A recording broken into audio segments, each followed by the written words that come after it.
زانا بابك باب من معاملة خانم هيا بله أو 20 دقيقة لو نقوش بني دقرين لدو هودي سورة كسب يبنالي رزحان دي دكم هودي سورة اوه سو السيد من قرر هذا كي سري اوحم موظف من قرر هذا كي كاك تسيش بسوريا والله واصل سوريا بين القاتل اخوي صارت توقيعي بي معايا بس توقيعي بي هو ده كده شيء منظر قراقة باقي خويدي تو خاص حازي اقول في سوريا دبرو أقول فشتويا ما ضغط ولا أوتا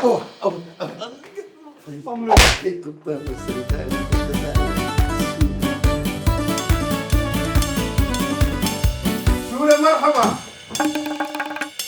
سلام مرحبا سورة سورة مرحبا سورة هاي موزان تصدق هو 20 دقيقة تاخذ لي ما شاء الله تولد دقرين وين يكرع أو سورة بابا أو سورة هو أتو ويدم قد هذا وصري فرعي بري دواء بينا بسامتين هو دي ساعتها من معاملة خادم هي بس توقيعيته معايا ها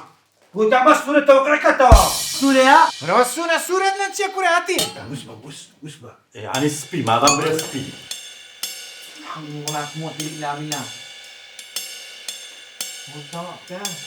وخانوها بري أو خانة دقات إيمان بردوقاتی سکورات کۆرە مەچمانە بینم أو قات سري زانا بلا دان لە زانایدا زانا چێە چەندانە دێدارێ وڵات ئەوەش بەڵە گەشتەوەوە کە دیوەگەن چیە؟ ناوەڵە ئەوانەتان تەواوە بەسەوە شتەچی نەقوستانە تيا نقصانك كمان سوورەی نەقوستانە سوورە سورة بابا لقيت شيء السورة اوه ولا بعدين انا السورة لما جي سوري جي سوري والله دوهم لي غدا دوهم لي انت تبي تصنع عند السوري خليك تبي ماري بوتشي كتابو تەواوە ئێستا تەواوە ڕاوەستا ئەوەش دەبین با تەوقیع چی بکەین وەگە ڕاز بە خۆت بەگوڵگەنەوە قێ بچیەوە مارێ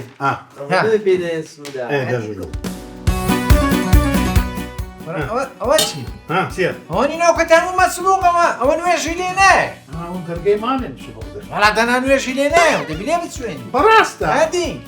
اول نيجي لهنايا بس سوري دا فاينة كان نيجي لهنايا لا خصيتي